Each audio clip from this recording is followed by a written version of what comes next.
selamat datang kembali di channel saya Novita Lema di Belgia. So teman-teman, semangat pagi dan di pagi hari ini saya mau pagi ala waktu Belgia. So teman-teman, di video kali ini saya mau kasih kalian tips untuk memotivasi diri supaya tuh lebih baik, lebih mungkin berhasil. Dan video kali ini eh saya buat ini tuh berdasarkan pengalaman hidup saya, di mana saya tujukan video ini tuh buat adik-adik yang ada di kampung saya, yang pokoknya semua orang yang kenal saya.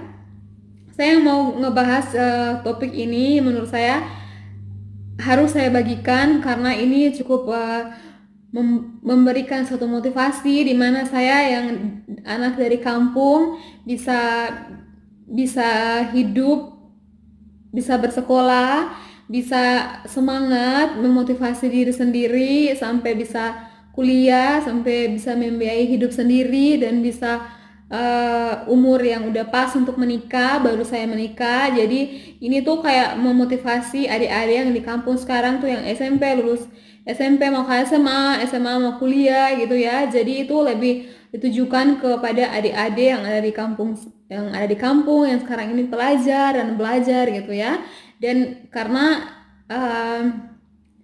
banyak juga saudara-saudara saya yang anak-anaknya sekarang masih kuliah, masih pelajar SMP, SMA dan SMA mau kuliah gitu ya. Jadi ini topiknya lebih ke pada anak-anak sekolah. Oke, jadi untuk kalian semua yang penasaran dengan cerita saya, dengan tips saya, jadi kalian jangan lupa tonton terus video ini. Dan untuk kalian yang baru ketemu di channel ini, kalian jangan lupa like, subscribe, dan komen biar saya makin senang dan makin semangat buat videonya. Dan khususnya buat kalian belum follow saya di Instagram, kalian bisa cek @novitalema di Instagram atau Facebook. Oke teman-teman, jadi kita langsung aja ke pembahasannya. Teman, jadi tips yang pertama di sini adalah jangan malas. Kenapa kata jangan malas ini?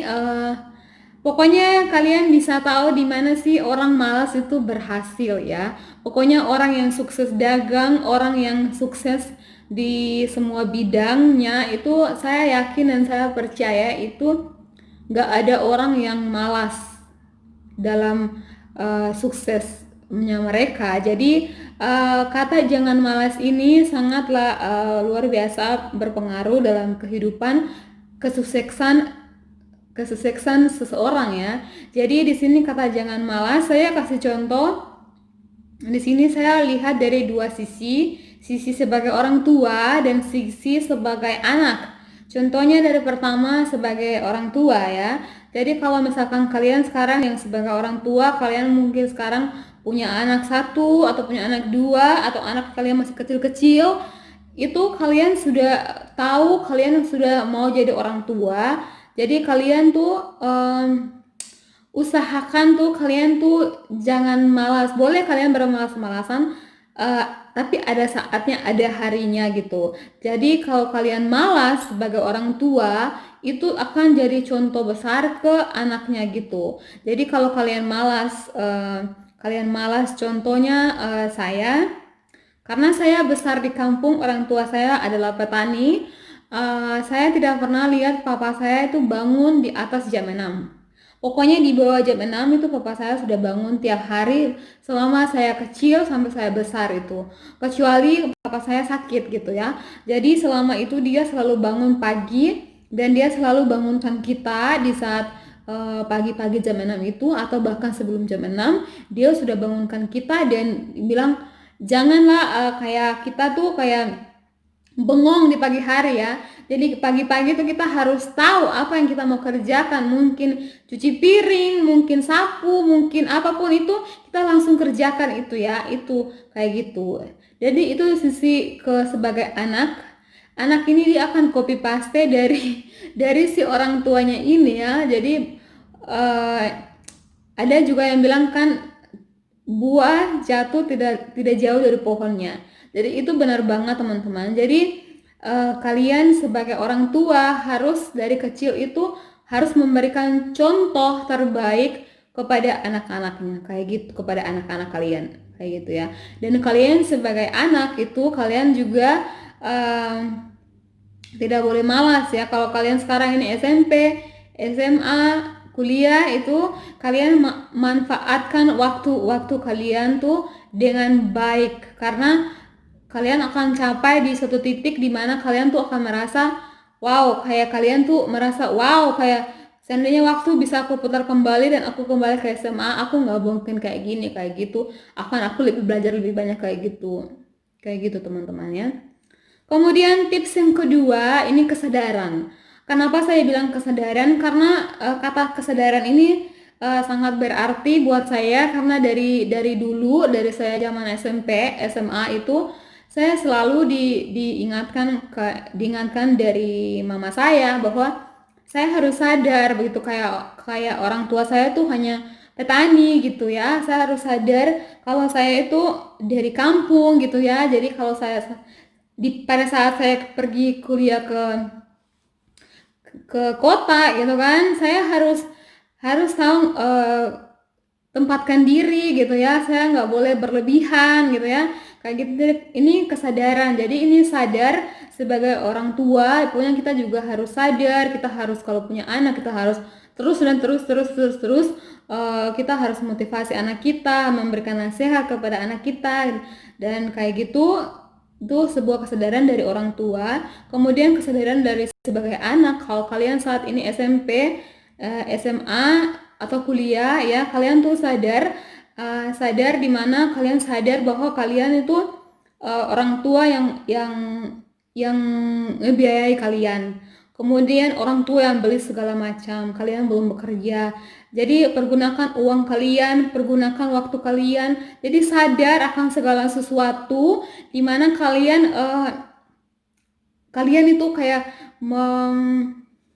menghabiskan waktu-waktu kalian, menghabiskan uang kalian, menghabiskan apapun itu tuh harus benar-benar sadar gitu, biar sesuatu pada akhirnya tuh nggak ada yang percuma kayak gitu. Jadi kalian sadar dulu tuh, mama saya sering bilang saya tuh harus sadar kalau saya tuh anak petani dan saya harus bisa membanggakan orang tua saya dengan wujud sampai saya bisa wisuda dan saya bisa kuliah kayak gitu.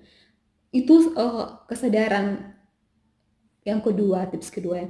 Kemudian yang ketiga ini, kalian harus punya mimpi atau punya cita-cita ya. Dari cita-cita ini saya kasih ambil dua juga, dari orang tua dan dari anak.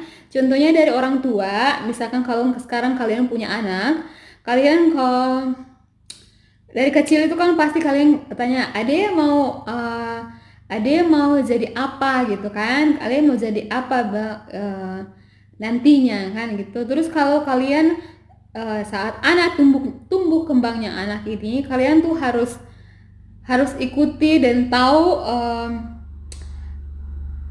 apa namanya, anak ini punya perkembangan atau dari kecil sampai dia besar itu. Jadi kalau misalkan anaknya kalian misalkan suka kecil tuh dia suka nyanyi ya, kalian asah terus talentanya dia sampai besar tuh, supaya tuh bisa talentanya dia itu bisa terpakai sebagai seorang penyanyi misalkan nantinya kayak gitu ya.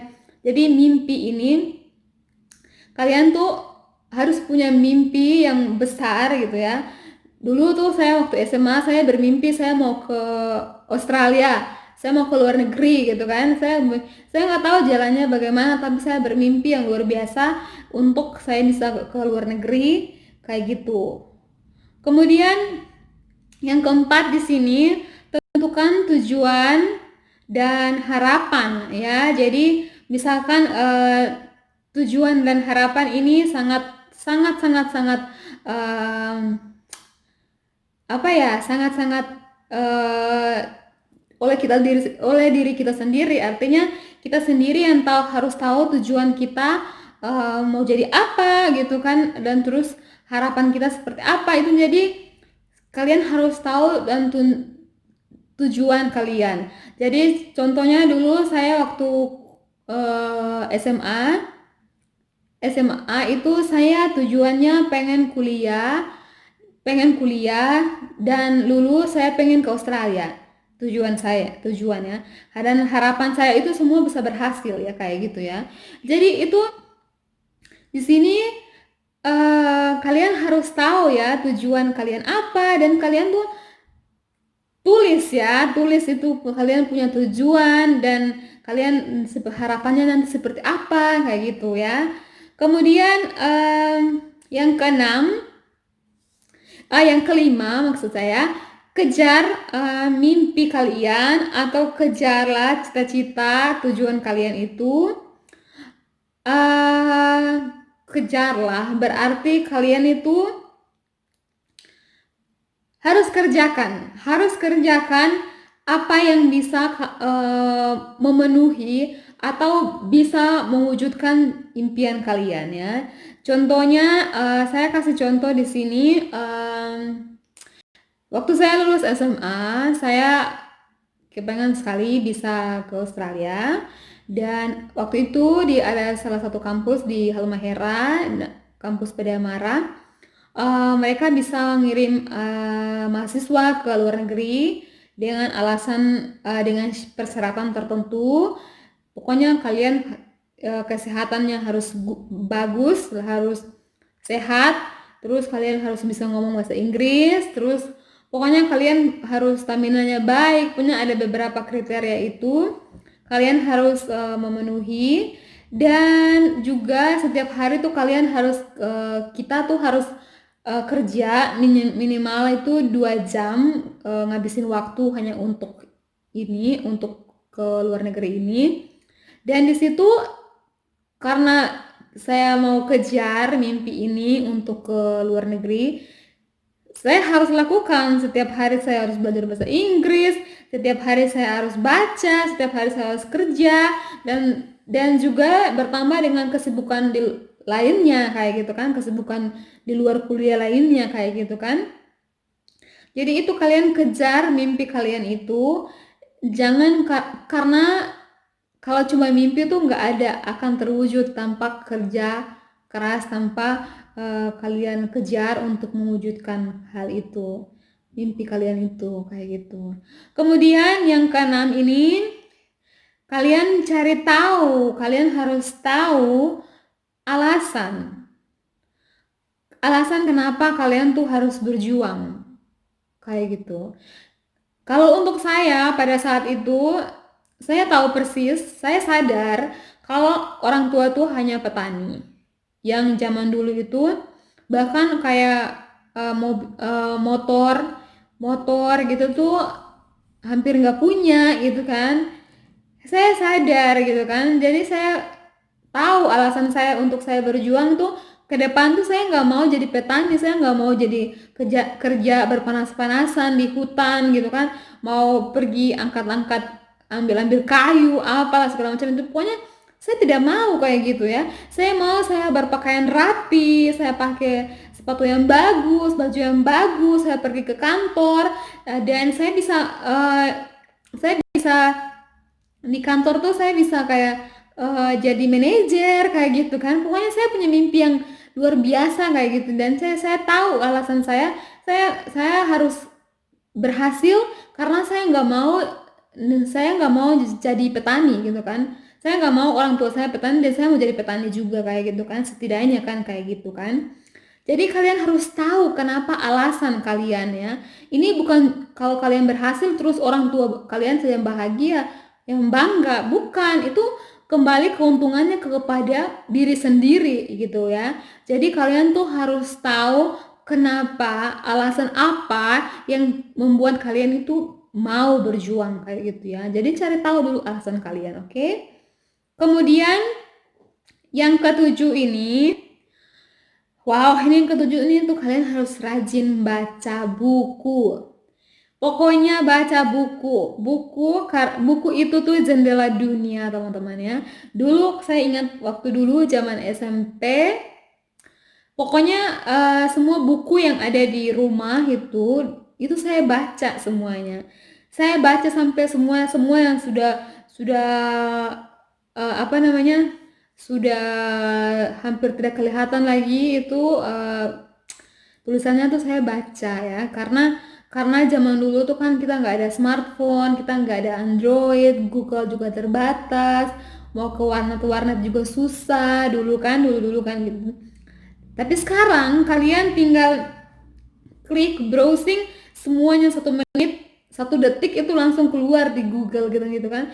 Jadi kalian cobalah baca hal-hal yang penting, hal-hal yang mendukung dengan mimpi kalian ya, semangat kalian gitu kan, impian kalian ya, kayak gitu. Jadi baca apapun itu tuh kalian harus tahu, harus baca ya.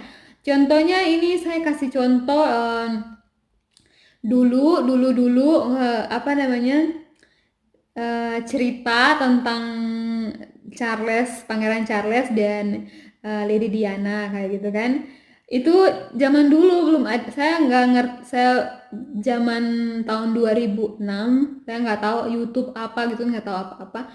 Tapi saya punya banyak buku dan kayak apa namanya, majalah-majalah gitu, pokoknya itu saya baca. Jadi cerita-ceritanya mereka, kisah-kisah mereka itu saya baca, itu sebagai humoris juga kan gitu. Jadi apapun itu kalian baca supaya kalian tuh tahu informasi gitu ya. Dan saya ingat dulu waktu zaman dulu saya juga rajin baca apa namanya, eh, buku-buku dari gereja itu. Jadi waktu itu di Tobelo, di toko Immanuel, itu mereka setiap bulan tuh pasti ada buku baru atau majalah baru. Itu setiap hari itu saya harus simpan uang jajan supaya pada akhir bulan atau awal bulan itu saya mau beli buku. Jadi dulu itu saya di sekolah tuh SMA tuh hampir-hampir nggak jajan ya. Kalau jajan tuh kalian ditraktir teman. Jadi kadang kalau nggak jajan, akhir awal bulan saya pergi beli buku ke toko Immanuel kayak gitu. Karena itu terus kalau setelah saya baca, saya catat yang penting-penting. Kemudian itu yang sisa bukunya itu yang setelah saya baca, saya kasih ke mama saya atau saya kasih ke tante atau saya kasih ke yang lain yang belum baca kayak gitu.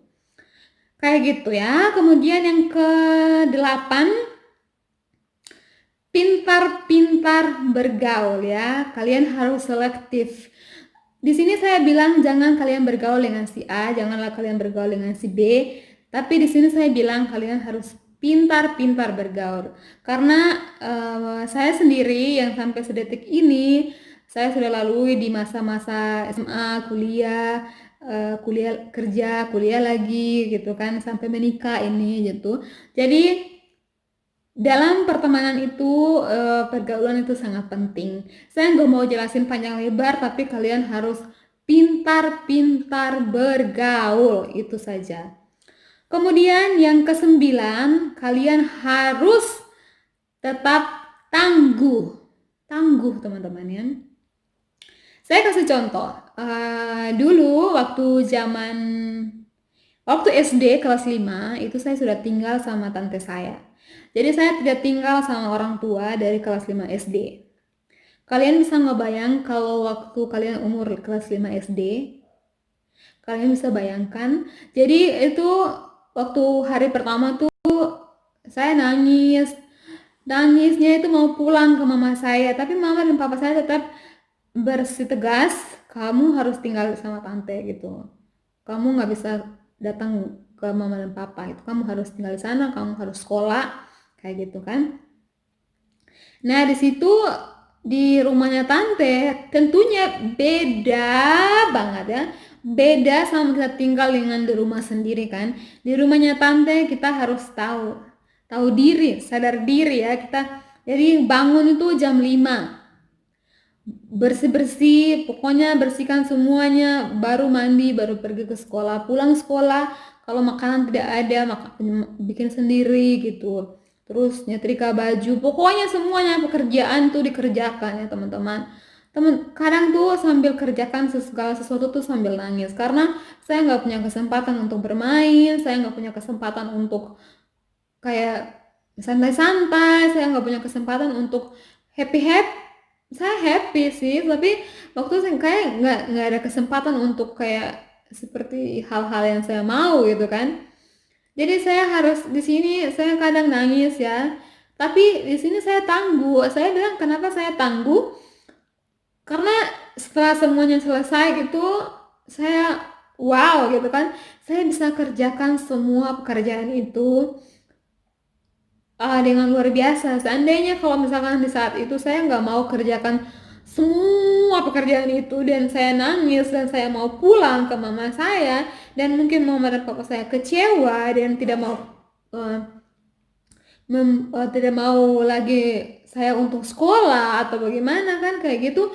Jadi itu mau tak mau saya tidak mau pindah ke orang lain, keluarga yang lain, tante yang lain, atau pindah rumah atau pindah kos gitu kan, tidak. Saya tetap tegar, tetap tangguh sampai semuanya selesai gitu ya. Jadi saya tinggal sama tante saya itu dari umur kelas 5 SD sampai saya lulus SMA. Jadi itu benar-benar luar biasa, sangat luar biasa kisah dalam hidup saya. Jadi itu benar-benar saya cukup tangguh dan di sini saya bilang kalau kalian tinggal dengan orang, walaupun itu tante kalian, saudaranya dari bapak kalian, dari ibu kalian, dari mama kalian tuh pokoknya kalian tuh harus sadar diri.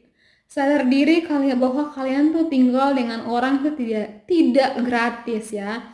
Jadi kalian tuh harus kuat, harus pokoknya harus jangan tuh kayak masa sih saya disuruh sapu, saya disuruh ngapel gitu kan.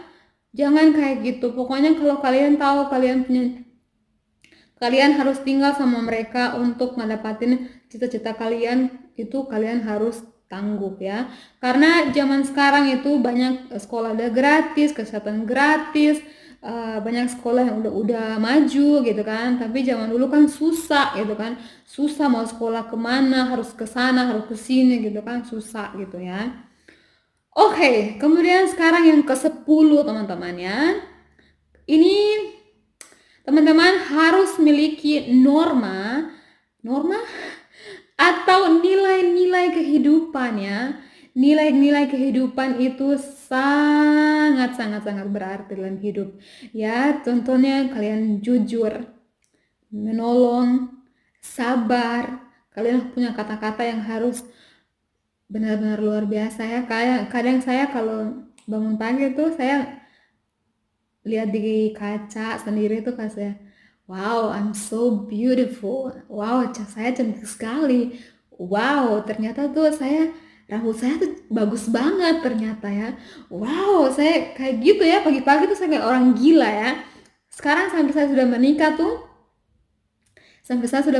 saya punya suami tuh kayak gitu ya. Kadang suami saya kayak gitu. Tapi itu punya dampak yang positif gitu kayak ke kita. Jadi di sini jujur, menolong, sabar. Pokoknya kalian sendiri akan cari tahu apa itu nilai-nilai kehidupan dalam hidup ya.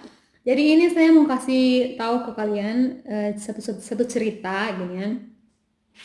Saya dulu waktu lulus kuliah, saya pergi ke Australia dan saya kembali ke Australia dan saya kerja. Saya kerja pertama kali saya kerja itu sebagai resepsionis front office di salah satu resort di PT Jababeka. Kalian tahu pasti banyak yang kenal saya di sana. Dan saya kerja di sana, gajinya untuk saya sendiri cukup. Tapi untuk saya harus kasih ke mama, ke adik gitu, terus kebutuhan yang lain sebagainya gitu kan. Jadi saya merasa di sini 2,5 tahun saya merasa kurang gitu ya. Jadi saya merasa saya mau mencari pengalaman yang baru juga ditambah kalau bisa gaji saya tuh double dari itu ya. Ya, jadi saya minta resign dan saya mau pergi ke suatu tempat di mana saya udah dikonfirmasi semuanya aman dan semuanya baik bahwa saya akan dapat 2 kali lipat gaji dari itu dan itu saya harus pergi naik mobil ya kalau nggak salah tuh kayak 8 jam. Jadi waktu itu saya jenguk tante saya yang dimana saya tinggal dulunya gitu. Kemudian waktu perjalanan ke mana tuh, ke tempat kerja yang baru pertama kali. Dan juga di sana saya ketemu dengan dua orang bapak-bapak udah tua gitu ya. Mereka tuh kayak umurnya sekitar pokoknya 56 50-an kayak gitu ya. Jadi mereka datang pertama kali tuh ke Indonesia, pokoknya sampai nyampe sasar di Maluku di Halmahera. Dan awal ketemu saya itu waktu itu karena mereka tuh kesulitan sama guide-nya sama drivernya mereka, supirnya mereka tuh nggak bisa bahasa Inggris, bisa dikit banget. Jadi mereka tuh kayak mau saya temani selama 3 hari. Jadi selama 3 hari saya tuh ngabisin waktu temani mereka ya dari pagi sampai sore kayak gitu ya. Tapi di sini lucunya ini tuh saya tidak bilang, oh kalian tuh harus bayar saya 1 hari misalkan 1 juta gitu untuk guide, atau jangankan 1,5 juta gitu. Saya tidak bilang, oh kalian harus bayar saya dulu kayak gitu kan. 3 hari 1,5 juta gitu kan. Tidak teman-teman. Saya waktu itu niatnya, jujur saya niatnya tuh kayak ikhlas temani mereka dan mungkin sambil dapat pengalaman yang baru gitu ya. Jadi saya nggak bilang mereka harus bayar gitu ya. Tetapi di sini mereka berdua ini ternyata itu seorang profesor profesor dari Korea. Dan saya tidak tahu itu, dan setelah mereka pulang dan mereka kirim email ke saya, dan mereka tanya gini, Novi, kamu mau pergi kuliah? Yang satunya ini kan dua, yang satunya mereka tanya, kamu mau pergi kuliah? Gitu. Kamu mau kuliah lagi? Gitu kan.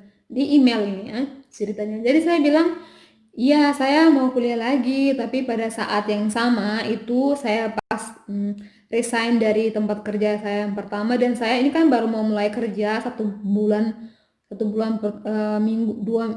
pertama di tempat kerja yang baru. Dan pada awal saya resign dari tempat kerja yang lama itu kan bulan Mei kan, saya mulai kerja tempat kerja baru tuh akhir Juni kan, mau Juli gitu kan. Terus di saat yang sama itu adik saya kan harus yang kedua itu harus kuliah. Jadi saya tanggung semua biaya kuliahnya.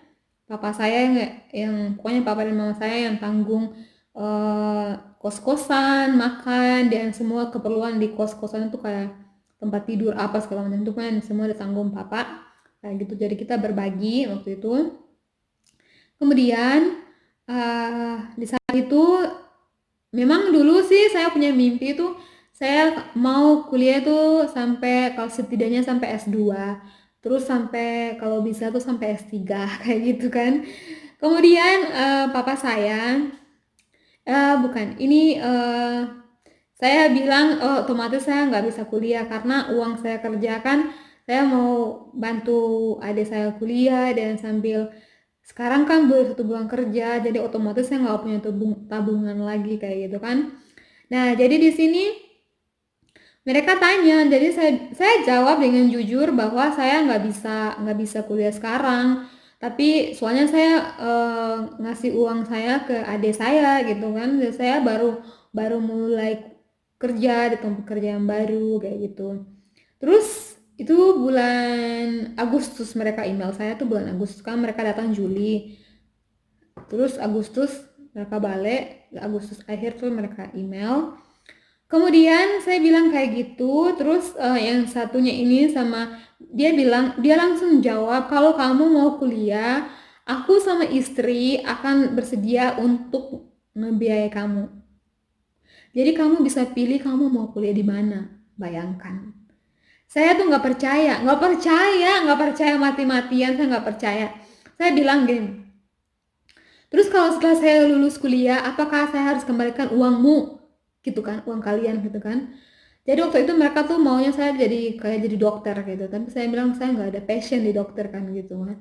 Terus saya bilang ke mereka, itu kan Agustus akhir, dan mereka bilang saya bilang kalau gitu biarkan saya ini sampai Desember gitu, kuliah sampai kerja sampai selesai, dan sampai bulan Juni, bulan Mei mendatang, jadi 1 tahun dari itu saya baru saya mau resign bulan Mei lagi resign, dan bulan Juni pendaftaran baru itu baru saya pergi kuliah kayak gitu. Jadi sekarang mereka sudah bilang mereka mau biayai saya, oke. Kemudian Oktober itu mereka kirim paket dari Korea. Jadi mereka kirim saya tuh pokoknya segala macam yang diperlukan. Tapi waktu mereka kirim itu pertama itu di amplop itu, di dos dalam amplop itu ada apa namanya? Ada ATM teman-teman ya, ada ATM. Jadi dalam ATM itu mereka kirim. Kemudian itu sampainya akhir Oktober paketnya tuh udah nyampe dari Oktober, cuman saya tidak tahu kalau ada paket karena saya sibuk bekerja, saya sibuk sekali waktu itu. Jadi saya minta tolong teman saya untuk ngambil paketnya, jadi udah datang akhir Oktober. Saya bilang, oh iya paketnya datang gitu, tapi saya belum buka gitu ya. Terus saya buka besoknya itu, ternyata ATM. Saya kaget teman-temannya, kagetnya minta ampun, dan saya bilang, oh ATM gitu ya. Jadi di ATM itu dibikinkan ATM itu dari Korea, dan di ATM itu nama saya tapi pakai marganya mereka kayak gitu. Jadi kayak Novi, terus Seo apa gitu ya, itu marga mereka. Kemudian pas saya kasih tahu ATM-nya, ternyata ATM gitu kan. Terus itu tanggal 31 Oktober, akhir Oktober. Terus tanggal 1 mereka kasih tahu PIN kodenya. Terus tanggal 3 November itu ulang tahun saya, dan pagi-pagi saya bangun, saya kan bangun kerja kan bangun subuh-subuh. Subuh-subuh saya bangun, cuci muka, habis saya ngambil handphone. Saya lihat SMS itu, selamat ulang tahun Novi.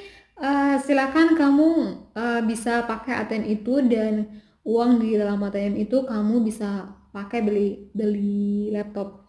Jadi pas saya buka itu ATM-nya, ternyata uangnya 11 juta untuk beli laptop.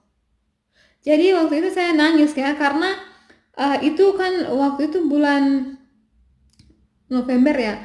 Karena waktu bulan Juli, Juni itu saya mau kepengen beli laptop untuk saya, tapi karena saya kasihan adik saya yang baru masuk kuliah, jadi saya belikan dia laptop harganya 4,5 juta. Ternyata digantikan, dibalaskan oleh Tuhan gitu melalui orang ini yang harganya 11 juta teman-temannya. Jadi itu di sini dari cerita, dari pengalaman hidup saya ini tuh bahwa kita harus belajar ya. Kita bisa bohong kepada orang lain, tapi kita tidak bisa bohong kepada diri sendiri ya. Jadi di sini saya mau mengajarkan nilai-nilai kehidupan ke kita semua. Itu sangat luar biasa berarti ya, sangat berguna dalam hidup kita. Jadi di sini singkat cerita, dari Juni saya resign dan saya pergi ke Bali kuliah. Itu semua karena dibiayai mereka gitu. Sampai saya ketemu suami saya dan saya menikah, itu semua di bawah bimbingan mereka gitu. Jadi masih dalam kontak-kontak mereka kayak gitu. Jadi di sini teman-teman, kita tuh tidak pernah tahu apa itu, seperti apa hidup ini ya. Karena hidup itu penuh dengan misteri gitu gitu ya. Kita kita nggak bisa tahu 1 jam kemudian, besok, lusa, dan seterusnya, itu kan kita nggak tahu gitu ya. Dan yang poin yang ke-11 dan yang terakhir ini adalah berdoa. Berdoa itu, kalau saya berdoa itu pasti saya nangis. Kalau saya berdoa sendirian itu di saat sendirian gitu, saya berdoa tuh pasti saya nangis ya, karena saya merasa kalau saya berdoa itu beban saya tuh habis gitu. Saya menyampaikan beban saya kepada Tuhan. Ya jadi di sini apapun kepercayaan kalian, apapun agama kalian, berdoa ya. Kan mau Muslim, mau Hindu, mau Kristen, semua itu kan kita tahu yang namanya berdoa kan. Jadi kita harus berdoa itu seperti bagi saya itu seperti meditasi. Jadi kita meditasi. Jadi kita tuh kayak melepaskan semua beban pikiran, kecemasan, semua itu jadi kita sampaikan kepada Sang Pencipta itu, kepada Tuhan, kepada Allah itu melalui doa. Jadi semua itu sejauh doa gitu kan. Jadi di sini saya mau bilang tuh kalian tetap berdoa. Oke, teman-teman, saya pikir sampai di situ video saya kali ini dan saya harap kalian suka dan kalian bisa terapkan dalam kehidupan kalian semua. Dan kalian yang tertarik pengen kontak dengan saya, silahkan kalian kontak melalui Instagram atau Facebook. Dan saya mau ulangin lagi dari tips-tips saya ini dari 11 tips tadi.